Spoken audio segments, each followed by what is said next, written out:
Ya Ali Madad. This is me, Zulfikar Ali Jaisani. We are pleased to bring another series of lectures under the title Ya Ali Madad. Hope you will enrich your understanding about the topic. Please give us your suggestions and feedback. It is very important for us. Thank you.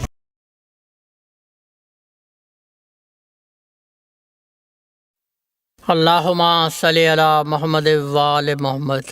آج جس موضوع پر ہم اظہار خیال کریں گے وہ انبیاء کرام کا لوگوں سے مدد مانگنا، تاکہ ان لوگوں کے ذہن میں یہ حقیقت آشکار ہو جائے کہ علی سے مدد مانگنا، امام سے مدد مانگنا، نبیوں سے مدد مانگنا کوئی شرک نہیں ہے۔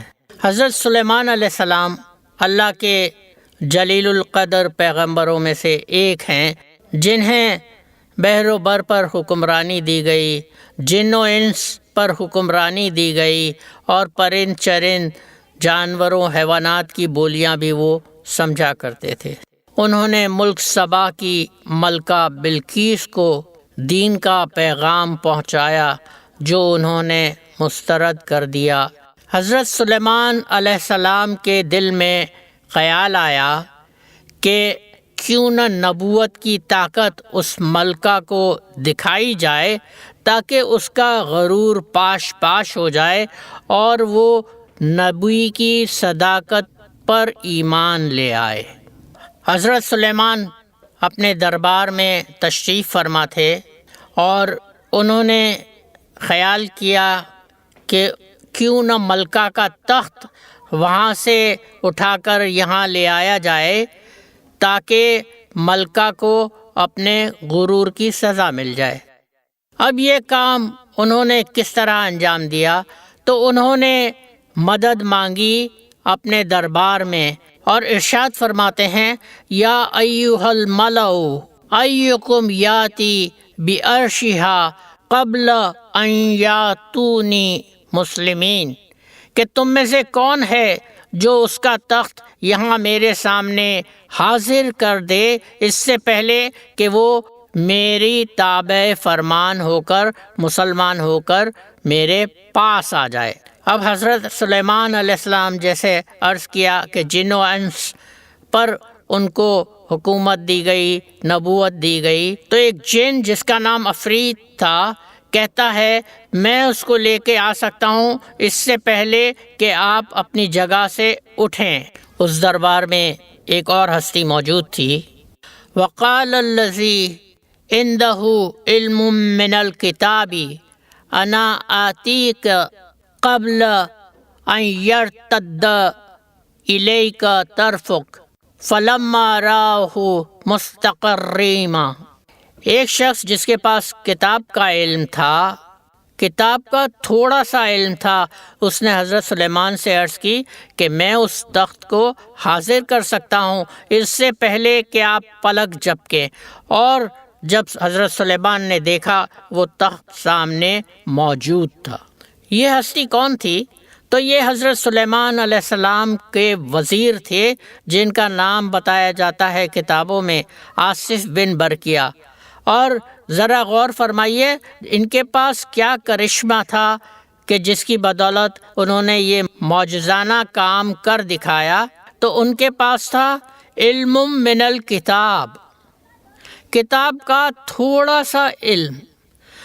یہ بات میں اس لیے دہرا رہا ہوں کہ حضرت سلیمان علیہ السلام کے وزیر جن کے پاس کتاب کا تھوڑا سا علم تھا، وہ اس تخت کو پلک جھپکتے میں حاضر کر دیتے ہیں۔ اس تخت کے بارے میں بتایا جاتا ہے کہ اس تخت کی لمبائی 80 گز تھی اور اس کی چوڑائی 40 گز تھی، اور اس پہ سونے اور چاندی کا کام کیا ہوا تھا، سونے اور چاندی سے وہ بنایا گیا تھا۔ تو آپ اندازہ لگائیں کہ اس کا وزن کتنا ہوگا۔ اور اس کو لانے کے لیے حضرت سلیمان علیہ السلام نے مدد مانگی اپنے درباریوں سے۔ حضرت ذوالقرنین ایک اور ہستی ہے جسے نبی کا درجہ ملا، اور اس میں مفسرین کا تھوڑا اختلاف ہے۔ کچھ لوگ کہتے ہیں کہ وہ نبی تھے، کچھ لوگوں کا یہ خیال ہے کہ وہ نبی نہیں تھے۔ حضرت علی بن ابی طالب رضی اللہ تعالیٰ عنہ سے روایت ہے کہ وہ نبی نہیں تھے، اللہ تعالیٰ کے پاک اور نیک بندے تھے۔ جب ان سے ایک بستی کے رہنے والوں نے شکایت کی اور گزارش کی کہ وہ یاجوج ماجوج کے جو برائی کی طاقت کے علمبردار تھے ان کے ظلم و ستم سے انہیں نجات دلائیں، تو حضرت ذوالقرنین فرماتے ہیں ما مکنی فیہ ربی خیر فأعیننی بقوتی اجل بینکم و بینہم ردما۔ میرے پاس میرے رب کی طرف سے عطا کردہ خیر ہے، اچھائی ہے، تو تم اپنی قوت سے میری مدد کرو تاکہ میں تمہارے درمیان اور یاجوج ماجوج کی قوم کے درمیان ایک دیوار تعمیر کر دوں۔ وہ خود یہ کام کیوں نہیں کر سکتے تھے کہ انہیں مومنین کی مدد کی ضرورت ہوئی؟ کیا انہیں یہ بات معلوم نہیں تھی کہ ایاک نعبد و ایاک نستعین، صرف اللہ سے مدد مانگنی چاہیے، اللہ کی عبادت کرنی چاہیے؟ پھر انہوں نے اس قوم سے مدد کیوں مانگی؟ اب ذکر کرتے ہیں اللہ کے ایک اور جلیل القدر پیغمبر کا، حضرت موسیٰ علیہ السلام کا، جنہیں کلیم اللہ کہا جاتا ہے، جن سے اللہ تعالیٰ کلام کیا کرتے تھے، جن کا ذکر سب سے زیادہ قرآن شریف میں آیا ہے۔ جب انہیں تبلیغ کا حکم دیا گیا اور کہا گیا کہ آپ فرعون تک جائیں اور اللہ کا پیغام پہنچائیں، تو وہ اپنے لیے مددگار مانگتے ہیں، وہ اپنے لیے مددگار مانگتے ہیں۔ وَأَخِي هَارُونَ هُوَ أَفْصَحُ مِنِّي لِسَانًا أَرْسِلْهُ مَعِي يَزِدْنِي وَيُصَدِّقْنِي انی اخاف ان یکذبون۔ اور میرا بھائی ہارون وہ فصاحت و بلاغت میں زیادہ اچھا ہے، تو اسے میرے ساتھ مددگار بنا دے تاکہ وہ میری تصدیق کرے۔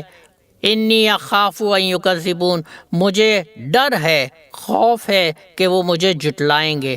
کیا حضرت موسیٰ علیہ السلام جیسے عظیم پیغمبر کو یہ بات معلوم نہیں تھی کہ اللہ مدد کے لیے کافی ہے، کہ وہ اللہ تعالیٰ سے مدد مانگنے کے بجائے، ڈائریکٹ مدد مانگنے کے بجائے مددگار مانگتے ہیں، اپنے بھائی کو اپنا وزیر بنانے کا کہتے ہیں تاکہ وہ ان کی مدد کرے؟ اور اللہ تعالیٰ نے حضرت موسیٰ علیہ السلام کی یہ درخواست مسترد نہیں کی بلکہ اسے قبول کر لیا۔ اگر یہ شرک ہوتا تو حضرت موسیٰ علیہ السلام کی یہ درخواست اللہ تعالیٰ ہرگز قبول نہ کرتے۔ اب ہمیں کیسے معلوم ہوا کہ اللہ تعالیٰ نے حضرت موسیٰ کی یہ درخواست قبول کر لی؟ جناب علی، یہ کلام پاک قرآن شریف میں ہی ارشاد ہے، لقد آتینا موسیٰ الکتاب وجعلنا اخاہ ہارون وزیر، اور ہم نے موسیٰ کو کتاب عطا کی اور اس کے بھائی ہارون کو وزیر بنا دیا، مددگار بنا دیا تاکہ وہ موسیٰ کی مدد کرتے رہے۔ جناب، اگر شرک ہوتا تو قرآن میں اللہ تعالیٰ اس انداز سے، مثبت انداز سے اس کا ذکر نہ کرتے۔ دوسرا قابل غور نقطہ یہ ہے کہ ایک نبی کو بھی اپنا وزیر بنانے کے لیے اللہ تعالیٰ سے درخواست کرنی ہوتی ہے، اس سے اپروول لینا ہوتا ہے۔ اللہ تعالیٰ کے اپروول کے بغیر، اس کی رضامندی کے بغیر کوئی نبی اپنا وزیر نہیں بنا سکتا، اپنا مددگار نہیں بنا سکتا۔ تو نبی کا مددگار آئے گا اللہ کی جانب سے۔ یہ نقطہ یاد رکھیے گا، آگے کہیں ذکر ہوگا تو ہم اس کی طرف دوبارہ رجوع کریں گے۔ اللہ تعالیٰ کے بہت سے اسما ہیں، بہت سے نام ہے، خوبصورت نام ہے، جس میں علیم حکیم بھی ہے، یعنی اللہ تعالیٰ سب کچھ جاننے والا ہے، علم و حکمت والا ہے، اور تمام انسانوں کو علم اللہ تعالیٰ نے سکھلایا۔ حضرت موسیٰ علیہ السلام کو علم حاصل کرنے کا بہت شوق تھا اور وہ کسی ایسی ہستی کی تلاش میں تھے، ایسے شخصیت کی تلاش میں تھے جو انہیں علم سکھا سکے۔ انہیں حضرت خضر کی صورت میں ایک استاد مل گیا اور حضرت موسیٰ علیہ السلام اس سے کچھ اس طرح سے مدد مانگتے ہیں، فَوَجَدَ عَبْدًا مِّنْ عِبَادِنَا آتَيْنَاهُ رَحْمَةً مِّنْ عِنْدَنَا وَعَلَّمْنَاهُ مِن لَدُنَّا علما۔ پھر حضرت موسیٰ نے ہمارے بندوں میں سے انہیں تلاش کر لیا جس کو ہم نے اپنے پاس سے رحمت دی تھی اور علم دیا تھا۔ اب حضرت موسیٰ اس سے کس طرح مخاطب ہوتے ہیں، هل اتبعک الا تعلمنی مما علمت رشدا۔ موسیٰ نے اس سے کہا کہ کیا میں تمہاری پیروی کر سکتا ہوں تاکہ تم اس علم میں سے جو تمہیں دیا گیا ہے مجھے بھی کچھ سکھاؤ۔ کیا حضرت موسیٰ علیہ السلام اس بات سے ناواقف تھے کہ اللہ علیم حکیم ہے، اس سے علم مانگنا چاہیے، علم کے حوالے سے بھی اس سے مدد مانگنی چاہیے؟ کیا وجہ تھی کہ انہوں نے حضرت خضر سے علم مانگا؟ کیا اسے بھی شرک قرار دیں گے؟ حضرت عیسیٰ علیہ السلام کا مومنین سے مدد مانگنا۔ حضرت عیسیٰ علیہ السلام کا واقعہ بھی بہت دلچسپ ہے۔ حضرت عیسیٰ علیہ السلام اپنے دین کی تبلیغ کرتے رہے اور کچھ لوگ ان پر ایمان لائے اور زیادہ تر لوگوں نے ان کی مخالفت کی۔ حضرت عیسیٰ علیہ السلام نے اس مرحلے سے نمٹنے کے لیے اپنے حواریوں سے مدد مانگی۔ حواری کہتے ہیں دوست کو، جیسے ہم صحابی کہتے ہیں، آپ صحابی کہہ سکتے ہیں، اور ان سے سوال کیا۔ کیا سوال کیا؟ من انصار للہ، کون ہے آپ میں سے جو اللہ کی راہ میں میری مدد کرے گا؟ نحن انصار اللہ قال الحواریون، حواریوں نے جواب دیا کہ ہم ہیں اللہ کے مددگار۔ تو کیا حضرت عیسیٰ علیہ السلام جیسے جلیل القدر نبی بھی اس بات سے ناواقف تھے کہ ایاک نعبد و ایاک نستعین، کہ انہوں نے اپنے حواریوں سے، اپنے صحابیوں سے مدد مانگ لی اور انہیں اللہ کا مددگار بننے کی ترغیب دی؟ اور ان کے حواری بھی ایسے بے لوث تھے، ایسے ڈیڈیکیٹڈ تھے، ایسے ڈیووٹڈ تھے کہ عیسائی مذہب جو پھیلا، کرسچینٹی جو پھیلا دنیا بھر میں، وہ انہی حواریوں کی کوششوں کی وجہ سے یہ دین ترقی پایا اور اس نے دنیا بھر میں اپنی جڑیں پکڑ لی، ورنہ حضرت عیسیٰ علیہ السلام کی موت تو بہت ہی چھوٹی عمر میں ہو چکی تھی۔ ہمارے پیارے نبی آخر الزماں حضرت محمد کا سلسلہ بھی کچھ مختلف نہیں ہے۔ انہیں جب اعلانیہ تبلیغ کا حکم ملا تو انہوں نے بھی بنو ہاشم کو جمع کر کے اور لوگوں سے اس کام میں، نبوت کے مشن میں مدد مانگی۔